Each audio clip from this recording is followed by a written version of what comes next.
sou Caio Pimenta e sejam bem-vindos ao terceiro episódio da websérie Fenômenos dos Cinemas de Manaus. E falar de hits que lotaram as salas locais sem citar ET, o extraterrestre, é um crime de lesa pátria. O filme ficou meses em cartaz, com muita gente lotando as salas do centro de Manaus. E para falar sobre por que uma produção sobre um menino que conhece um ser de um outro planeta encantou tanto a população, não apenas de Manaus, mas do mundo inteiro, eu recebo o doutor em literatura e escritor aqui de Manaus, o Thiago Rooney.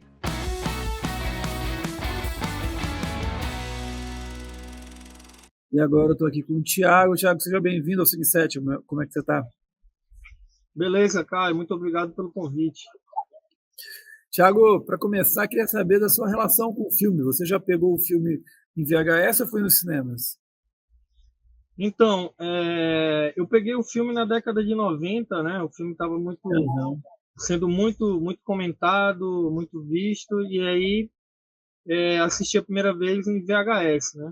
Em casa, quando meus pais trouxeram o filme, e fiquei muito impactado com o filme na época.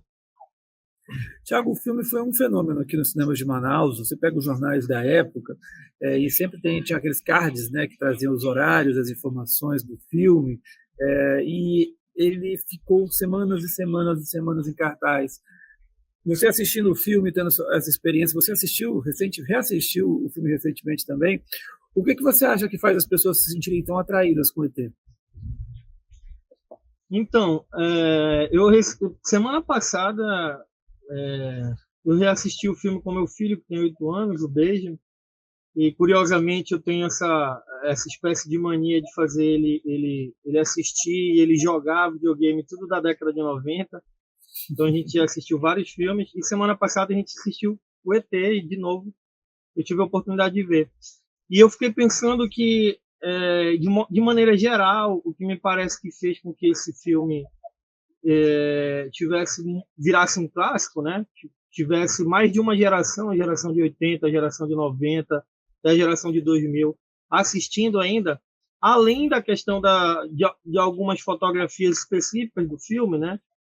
Como, por exemplo, que é a mais clássica, e a mais conhecida e a mais difundida, inclusive, que é o momento em que o Elliot está voando com o ET e tem um paralelo com a Lua.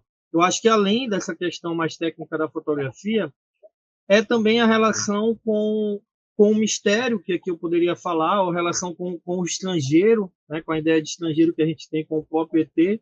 E aí, lógico, não é uma metáfora para além da questão de um ser de outro planeta, né, mas uma metáfora mesmo de uma alteridade muito forte, e que, ao mesmo tempo, essa alteridade que, a princípio, é vista como conflito, ela, no filme, mostra uma grande amizade, né? Então, eu acho que esse é um dos pontos que fez com que o filme fosse muito bem assistido por mais de uma geração, mas eu acho que também não é o único, né? Essa questão do estrangeiro, do outro e da amizade. Eu acho também que uma certa ideia dicotômica entre o mundo dos adultos, que é muito forte no filme, e o mundo infantil, né? Os adultos estão sempre mostrando uma espécie de violência, uma espécie de alienação, sempre tem uma confrontação violenta com essa espécie de inocência, com essa espécie de uma força que vem, no caso aí, do mundo infantil, né? Que esse mundo infantil se relaciona muito também com uma ideia de pureza que tem também no próprio ET, né? Então eu acho que esses dois mundos que estão ali muito bem separados no filme também acaba capturando muito os espectadores, né? Com essa ideia da infância, da pureza. E eu acho que é uma metáfora também da ideia de volta para casa, né? Agora, Thiago, você estava falando isso da questão do mundo dos adultos, o mundo das crianças, essa questão da pureza, e o filme trata também de um pouco dessa jornada de crescimento, né, que o menino vai saindo daquele casulo para descobrir o mundo, como as coisas funcionam, não totalmente assim, toda o rigor da vida adulta, mas ele vai descobrindo mais ou menos como as coisas funcionam um pouquinho. E é uma jornada de crescimento, sobre ser solidário, saber lidar com as situações que são vividas e com o diferente. Então eu te pergunto assim, e não deixa de ser uma trama escapista, né? Um mundo de fantasia e tudo mais. Como é que você acha que esse escapismo também se associa a essa formação da identidade, de quanto as pessoas vão amadurecendo a partir das histórias que elas veem, de uma aventura, de uma fantasia, o quanto que você acha que isso leva, essas histórias trazem ensinamentos, esse escapismo inicial traz ensinamento para a formação da identidade das pessoas?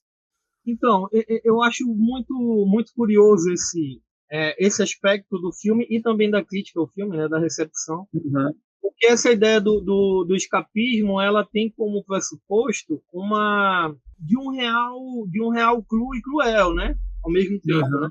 De uma realidade que tem uma força pragmática muito forte, né? Que é justamente, que eu acho que se liga muito justamente com a realidade do mundo adulto, né? Uhum.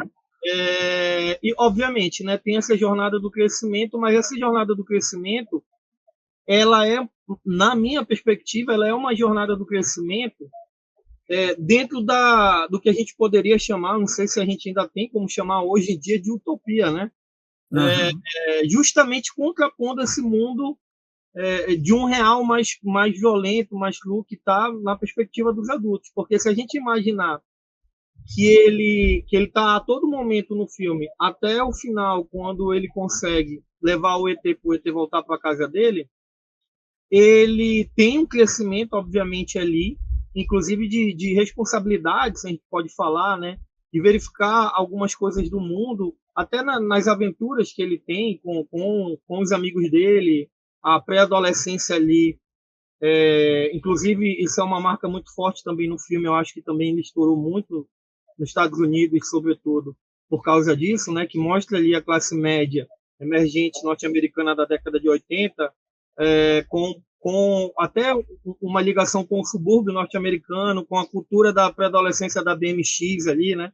Então, quando ele pega essas aventuras e vê a responsabilidade que ele tem com esse outro radicalmente diferente dele, né? Com esse símbolo do estrangeiro e com essa amizade muito forte, ultrapassando todas as leis, as barreiras do mundo adulto, da polícia, da NASA, ele tem um crescimento, né?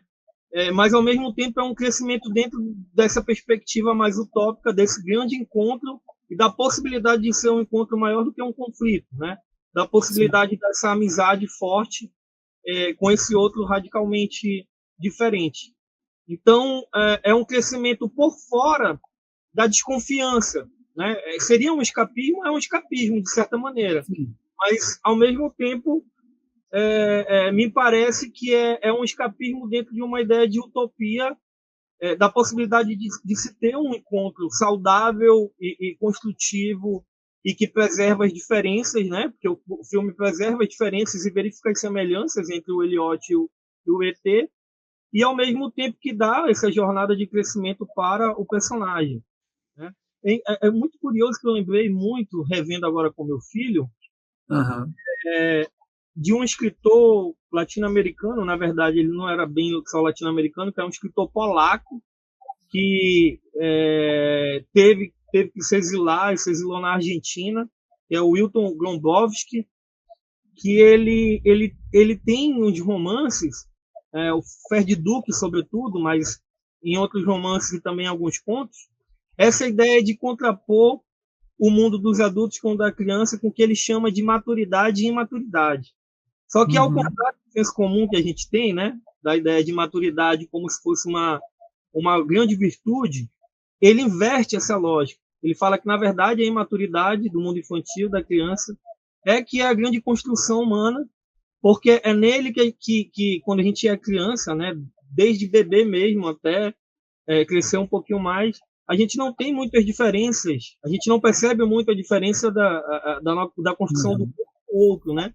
O mundo faz parte da gente mesmo, né?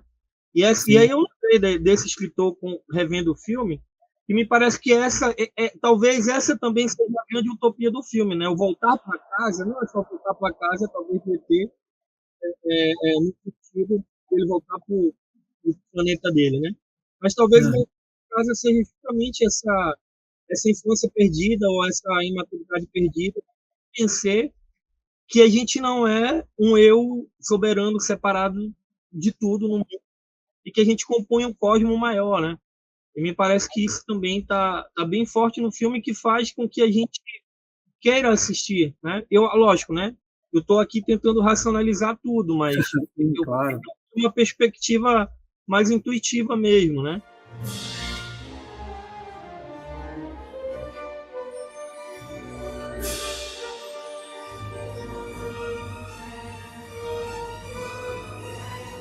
Tiago, para encerrar, queria saber de você, toda essa questão da utopia, dessas ligações que você aponta, que o filme traz, elas, o filme já tem esse tom nostálgico, né, quando foi lançado, e hoje ele ainda mais, né, hoje já são quase 40 anos do lançamento do filme.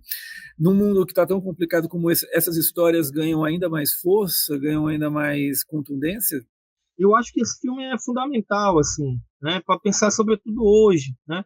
Se a gente imaginar que a gente está num período, por exemplo, né, só para trazer em baila, né, num período geopolítico muito complicado, né, com algumas guerras extremamente nociva, perigosa, que pode gerar, inclusive, coisas maiores.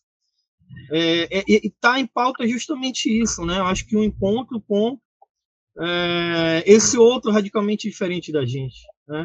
Se a gente imaginar, obviamente tem algumas pautas específicas dessas guerras, por exemplo, da guerra da Ucrânia com a Rússia, da guerra de Israel com a Palestina, tem pontos específicos, geopolíticos e tudo, mas no fundo, o pressuposto maior é justamente o encontro com o radicalmente outro, né? Então eu acho que, nesse sentido mais metafórico, geopolítico, esse filme é fundamental, sobretudo para formar de novo uma nova geração para esse filme.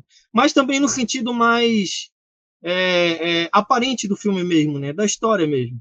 A gente vê a corrida que tem hoje dos grandes empresários, inclusive, de tentar verificar outro planeta habitável, muito triste, muito violento, porque, na verdade, a procura por grandes empresários, como o próprio Elon Musk, né, procura um outro planeta, na verdade, não para ter esse grande encontro com o outro, né, com esse ET, e verificar as semelhanças e fazer um diálogo e as diferenças, mas, na verdade, para colonizar outro planeta, né? Então, me parece que esse filme continua sendo muito fundamental, sobretudo uma outra grande parte do filme, né? Que é a simbiose que tem o Elliot com o ET, né? O poder que o ET tem de transferir, inclusive, sentimentos, né? Tem uma espécie de transferência dos sentimentos e dos pensamentos que o ET tem com o Elliot. E quando o coração dele ali, que parece que a gente acha que ele está morto, né? Quando o coração dele volta e está brilhando ali, que é uma outra grande fotografia do filme. E eu acho que é uma utopia ainda, né? Muito forte e que faz com que o filme seja muito atual, né? Então eu tenho para mim, já te respondendo essa última pergunta, que esse filme ele tende a ter mais gerações que acompanhem ele, né? Na história do cinema, e não só da história do cinema, como das outras artes, porque acho que ele traz essa grande utopia de um encontro com o outro, que não seja um encontro violento, que seja um encontro possível, com um diálogo a partir das diferenças e das semelhanças, e com uma espécie de solidariedade e uma cooperação. I'll be right here.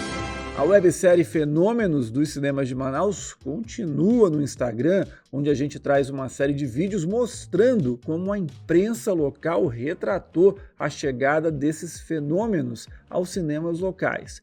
E também no Spotify e Deezer, onde entrevistamos pessoas que foram espectadores desses sucessos e contam os seus perrengues, as suas dificuldades para conseguirem assistir esses filmes e também o que ficou para elas dessas memórias incríveis.